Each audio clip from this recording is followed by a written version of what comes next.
का ये है कि आज हम लोग रोटरी चाणक्य के बैनर पे हेपेटाइटिस बी का और हेपेटाइटिस सी का फ्री टेस्टिंग करते हैं और हेपेटाइटिस बी का वैक्सीन उपलब्ध है तो उसका टीकाकरण भी होता है।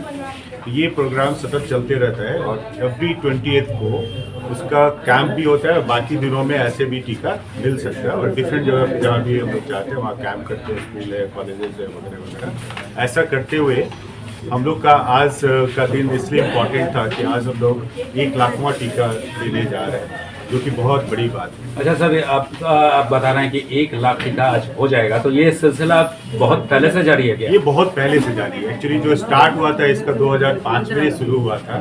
2005 में जो पहला टीका पड़ा था वो हमारे जो माननीय यहाँ के बांकीपुर के जो विधायक है नितिन नवीन जी, उनको पड़ा था और गोपाल जी के उनको पड़ा था। उसके बाद से वो जो सिलसिला शुरू हुआ, बीच में अलग अलग संगठन सब लोग जुड़े। 2018 से लगातार हम लोग रोटरी चाणक्य के साथ में ये प्रोग्राम कर रहे हैं और करीब 5-6 साल ये रोटरी चाणक्य के साथ हम लोग प्रोग्राम चल रहा है। अच्छा, ये अर्बन क्षेत्र में है, रूरल में भी ये हेपेटाइटिस का जितना भी वैक्सीनेशन कर रहे हैं कि केवल अर्बन में, शहरी क्षेत्र में? नहीं, अर्बन में तो चलता ही है, रूरल में भी चलता है। हम लोग का डिफरेंट प्लेसेस में कैंप्स होते रहते हैं। रोटरी आप जानते हैं कि एक सामाजिक संगठन है, एनजीओ है, वर्ल्ड वाइड काम करती है। स्वास्थ्य के बारे में, शिक्षा के बारे में, स्वच्छता के बारे में अलग अलग फोरम पे रोटरी काम करते रहती है। हमारे साथ में नम्रता जी है, रोटरी के हमारे डीजी नेक्स्ट बोलते हैं। और बिहार झारखंड का पूरा रोटरी एक होता है और वो डिस्ट्रिक्ट बोलते हैं उसको। बहुत बड़ी ऑर्गेनाइजेशन है जिसमें कि 120 क्लब हैं और इसकी ये डीजी बनने वाली है, डिस्ट्रिक्ट गवर्नर बोलते हैं। ये अगले साल से ऑफिस बेरर होगी 2025 से। तो ये भी रोटरी के बारे में बताएंगे। और एक हमारे साथ में करेंगे पास प्रेसिडेंट हैं, ये हमारे वर्तमान के प्रेसिडेंट हैं, जो हमारे क्लब के प्रेसिडेंट हैं। तो सब मिलजुल के हम लोग काम करते रहते हैं। अच्छा, थोड़ा सा ये जानना चाहिए सर, गैस्ट्रो मेडिकल सेक्टर है, ये उद्देश्य क्या है जो टीकाकरण में इतना जोर दिए हुए हैं वैक्सीनेशन हेपेटाइटिस का? बहुत अच्छा सवाल किया आपने। उद्देश्य क्या है? ये एक्चुअली कोई बात आपको प्रभावित करती है। मैं शुरुआत में जब 2005 की जो बात है उसके पहले मैं आजीविका में था, फिर मार्बल कैंसर में था, स्टार्टिंग क्लिनिक कर किया था। तो एक महिला आती थी, मुस्लिम महिला थी, तो पहले खुद को दिखाने आई, उनको हेपेटाइटिस बी निकला। रिसेंटली उनके हस्बैंड की डेथ हुई थी। फिर मैं बोला कि ये स्क्रीन कराइए फैमिली में। उनके 8 बच्चे थे और 8 बच्चे उनके पॉजिटिव निकल गए। तो सबसे छोटा बच्चा था, वो गोद में था, 6 महीने का था।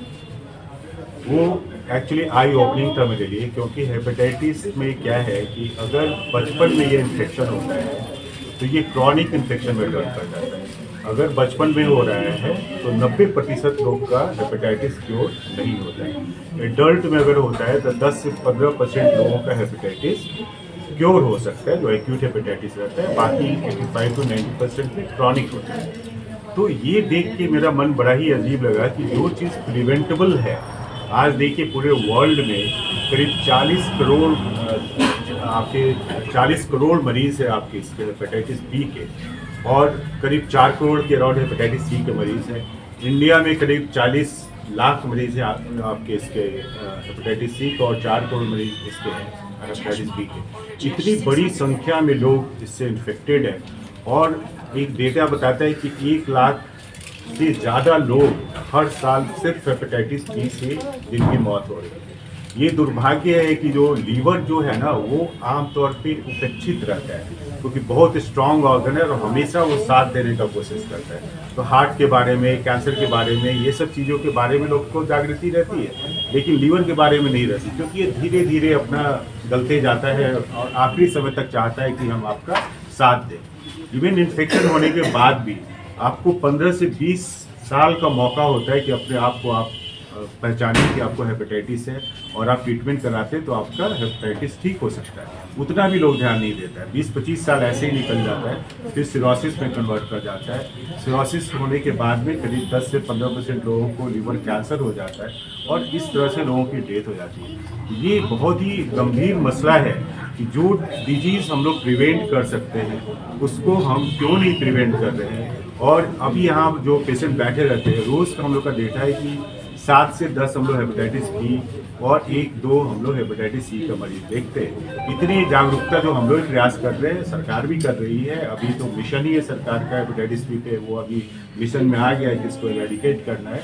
तो इतना होने के बावजूद भी आप लोग का साथ का ज़रूरत होता है, क्योंकि आप लोग ज़्यादा से ज़्यादा लोगों के बीच पहुंच पाते हैं। तो जो ये हेपेटाइटिस होने का दोनों का मोड ऑफ ट्रांसमिशन करीब करीब एक है। एक तो है कि ब्लड ट्रांसफ्यूजन के द्वारा होता है, दूसरा है कि इंजेक्शन शेयर करने से होता है, तीसरा है कि आपका मदर टू चाइल्ड हो जाता है, मतलब प्रेगनेंसी अगर है तो उस समय उससे जो उस समय जो बच्चे होते हैं उनको होने का डर रहता है, और शारीरिक संबंध के द्वारा होता है। दोनों का मोड ऑफ ट्रांसमिशन एक ही तरह है। हेपेटाइटिस बी जो है वो थोड़ा इंजेक्शन शेयर करना, ब्लड ट्रांसफ्यूजन और मदर टू बेबी ज़्यादा होता है। ये जो है हेपेटाइटिस से वो ब्लड ट्रांसफ्यूजन से ज़्यादा होता है। तो ये जितनी 4 बातें आपको हम बता रहे हैं, ये चारों बात तो मुश्किल नहीं है, इसको प्रिवेंट किया जा सकता है। अच्छा सर, बिहार में हेपेटाइटिस से बहुत ज़्यादा लोग ग्रसित हैं अभी, तो उनको कुछ संदेश देना चाहते हैं कि ये हेपेटाइटिस बी जो सी जो भी वैक्सीनेशन उनके लिए ज़रूरी है, क्योंकि इसके प्रति लोग जागरूक अभी नहीं है। आपका कोई संदेश होगा जो लोग थोड़ा सा लग रहा है कि ऐसा है, वो थोड़ा सा जागरूक हो जाए? बिल्कुल, संदेश के तहत ही हम लोग इस पे काम कर रहे हैं। सिर्फ हम लोग संदेश ही नहीं दे रहे, हम लोग इस पे काम भी कर रहे हैं। इसके प्रिवेंशन में हम लोग जो कर सकते हैं वो तो वैक्सीन का ही कर सकते हैं, जो हमारा क्लब पूरी तरह से उसके पीछे लगा हुआ है। इसके अलावा जो आपको 3 मॉडलिटी बताई, एक तो जैसे कोई भी सर्जरी में जाइए, कोई भी डेंटल ट्रीटमेंट में जाइए, कहीं भी जाइए, तो उसमें एक तो डॉक्टर्स को सबका स्क्रीनिंग करना चाहिए, क्योंकि ट्रांसमिशन का डर रहता है।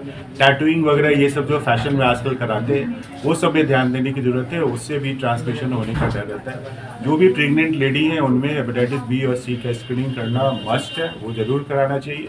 कोई भी ऑपरेटिव प्रोसीजर में आप जैसे जा रहे हैं तो डॉक्टर्स तो करते ही, आप भी एश्योर होइए कि वो जहाँ सेटअप पे आपका काम हो रहा है वहाँ पे स्टरलाइजेशन वगैरह के बारे में आप भी डॉक्टर से जानकारी रख सकते हैं। तो अगर आप में जागरूकता है तो आप इससे बच सकते हैं। आप जैसे कि टेस्ट भी कराते हैं, आप अपना हेपेटाइटिस बी सी का भी जैसे ब्लड शुगर वगैरह का टेस्ट कराते हैं, साल में एक बार करा लीजिए, एक ही बार करा लीजिए, बार बार कराने की जरूरत नहीं। तो अगर पहले से इन्फेक्शन है तो आपको आइडिया हो जाएगा। और लीवर का प्रॉब्लम होने में करीब करीब 1 साल लग जाता है ज़्यादा प्रॉब्लम होने में। ऐसे में अगर साल में एक बार आप टेस्ट कराते हैं कोई दिक्कत नहीं है। हेपेटाइटिस बी का तो वैक्सीन अवेलेबल है, अगर आप वैक्सीन ले लेते हैं तो फिर टेस्ट कराने की भी जरूरत नहीं है। टी टीका पड़ता है, टी टीका इसका पड़ता है 016 का स्टैंडर्ड है, तो इंटरवल रहता है, और ये 99% आपको सिक्योर करता है, 99%। अगर आप हाई रिस्क पे तो आप उसका एंटी-एचपीएस टाइटर होता है, वो टेस्ट करा के भी देख सकते हैं, उससे आपकी जो इम्यूनिटी है उसके बारे में आपको आइडिया हो जाता है। तो पूरी तरह से ऐसी संभावना है कि आप हेपेटाइटिस से बच सकते हैं। ये हम लोग जो बात कर रहे हैं जो सीरियस टाइप का है, जो क्रॉनिक में कन्वर्ट करता है। आमतौर पे अभी बरसात का दिन आने वाला है, इस सब सीजन में जो आप देखते हैं जॉन्डिस, वो बेसिकली एक्यूट होता है, और वो हेपेटाइटिस ए और ई के चलते होता है। वो भी कितना सामान्य रूप से आप बच सकते हैं, अगर खाने पीने में आप स्वच्छता रखते हैं तो आपको हेपेटाइटिस से आप पूरी तरह से बच सकते हैं। अच्छा सर, ये 2005 में आपने शुरू किया था, इसको 19 साल हो गया है। ये इसको आगे कब तक निरंतर जारी रखिएगा या 2024 तक है? नहीं, ये तो चालू ही रहेगा। एक तो हम अपने क्लब को भी धन्यवाद देना चाहते हैं कि उन्होंने इसमें कोऑपरेट किया, और इसको आगे अब जब क्लब भी साथ में है तो बंद होने का कोई इसमें ये नहीं है। और कोई जो प्रेसिडेंट आता है अप्रिशिएट करता है, और हमेशा लोग आते हैं, सहयोग करते हैं, और उससे ये आगे बढ़ते जाता है। अप्रिशिएशन बहुत इंपॉर्टेंट होता है, और हम लोग अब सिस्टमेटिक वे में काम करने लगे हैं, इसलिए हम लोग को दिक्कत नहीं होती आगे। अच्छा, आज तो 1 या 2 टीकाकरण हो जाता है तो 1 लाख हो जाए, आपको कैसा लग रहा है सर? देखिए, हमको तो बहुत अच्छा लग रहा है। एक्चुअली हम लोग ऐसा प्रिपेयर्ड, कल ही हम लोग को पता चला तो कि पूरा होने जा रहा है, तो अपनी खुशी रोक नहीं पाए, और सोचे कि आप लोग के थ्रू लोगों के बीच में ये संदेश भेजें। एक फ़ायदा ये भी होता है कि बाकी जो चिकित्सक हैं, बाकी जो NGOs हैं, ऑर्गेनाइजेशंस हैं, वो भी, उनको भी जब ये बात पता चलती है तो वो मोटिवेटेड होते हैं, और वो समाज में आगे आते हैं, और इस तरह से समाज में बीमारी के बचाव में हेल्प करते हैं। हम लोग चाहते हैं कि पूरे लोग, हर आदमी को इसके बारे में अवेयर होना चाहिए। आप लोग को भी जानलेवा बीमारी, सरकार का फोकस भी है, लेकिन क्या करें लोग, क्योंकि जो बिहार की अगर हम बात करते हैं तो जो रीच है, जो कवर्ड पॉपुलेशन है, वो हमारा 70% विलेजर्स है।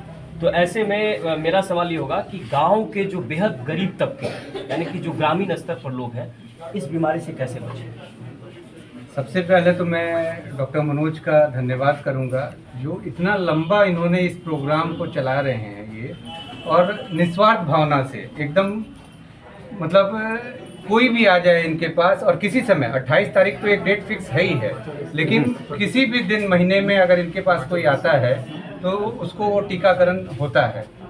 इसके लिए मैं इनका धन्यवाद करूंगा। रोटरी चाणक्य इसमें आगे आया है और रोटरी इंटरनेशनल भी इस पे अब फोकस कर रहा है। हम लोगों ने आगे भी भेजा है, डॉक्टर मनोज इसके आगे की कमिटियों में साथ हैं कि जैसे पोलियो को ख़त्म किया गया था रोटरी के द्वारा, उसी तरह हेपेटाइटिस को भी ख़त्म किया जाए इस दुनिया से। और आपने जो कहा कि गांव में, तो गांव में सबसे ज़रूरी है जागरूकता की, और ये आपसे सहयोग की अपेक्षा है कि आप लोगों को जागरूक करेंगे कि इस बीमारी को हम बचा सकते हैं टीकाकरण से। और डॉक्टर मनोज गांव में भी कैंप लगाते हैं और गांव में भी सबको मुफ्त टीकाकरण दिया जा रहा है। ये सालों से ये काम कर रहे हैं। आप बताइए क्या कहेंगे संक्षेप में? कितना टीका बताए थे, थोड़ा एक बार और? तीन लोग हैं। सबसे पहले तो डॉक्टर मनोज को मैं धन्यवाद देना चाहूँगी कि उनका ये प्रयास एक लंबे समय से चल रहा है और हर 28 महीने की 28 तारीख को ये फ्री वितरण इसका होता है टीका का। और जैसा कि अभी संजय जी बता रहे थे, हम लोगों ने नालंदा में भी बहुत बड़ा कैंप किया था डॉक्टर मनोज के अंडर में ही, वहाँ पे भी वैक्सीनेशन किया गया था। तो इस तरह का ये प्रयास लगातार पूरे साल पूरे वर्ष उनकी तरफ से चलता है। और रोटरी चाणक्य एक ऐसा एनजीओ है जो गरीबों के लिए वर्क करता है, तो उसमें हम लोग का मेन क्षेत्र वही होता है कि जो नीडी लोग हैं उन तक ये चीज़ पहुंच सके, और उसके लिए हम लोग का प्रयास हमेशा रहता है। आज का दिन बहुत शुभ है कि आज 1 लाख की संख्या पूरी हो रही है टीकाकरण की, आज दिया जाएगा। तो उसी के उपलक्ष्य में हम लोग आज इकट्ठा भी हुए हैं और अवेयरनेस के द्वारा, वॉलंटियर के द्वारा हम लोग इसको और बढ़ाने की कोशिश करेंगे, जिससे हर क्षेत्र में हम लोग इसमें प्रयास कर सकें। राखी जी का भी कैंसर है, उनका एक पूछ लीजिए क्योंकि इनके में मैं धन्यवाद कहना चाहूँगी रोटरी क्लब के द्वारा जो ये अवेयरनेस प्रोग्राम हो रहा है, और डॉक्टर मनोज खासकर कंसिस्टेंटली इस प्रोग्राम को रन कर रहे हैं, क्योंकि मैं एक एनजीओ रन करती हूँ जहाँ हम नशा मुक्ति केंद्र चलाते हैं और shelter home for ultra poor भी चलाते हैं, जो कि जैसे आप लोग कह रहे हैं पुअर के लिए क्या करते हैं। तो डॉक्टर मनोज के द्वारा वहाँ कैंपेन लगाया गया और वैसे बच्चे जो रोड पे रहते हैं नशा करते हैं उनको फ्री वहाँ पे वैक्सीन दिया गया। इसके अलावा जो महिलाएं जो रोड पे रहती हैं वो हमारे एनजीओ में इन्होंने कैंप लगाया और वहाँ पे भी उनको महिलाओं को इससे लाभान्वित हुआ। बहुत सारे बच्चे जो नशा करते हैं, क्योंकि ये लिवर पर सीधा असर करता है हेपेटाइटिस, तो ऐसे बच्चों को जब डायग्नोज होते हैं तो उसमें कुछ बच्चे HIV भी आते हैं, उसके अलावा हेपेटाइटिस से ग्रसित भी आते हैं। So this awareness program does help the ultra poor also, and because of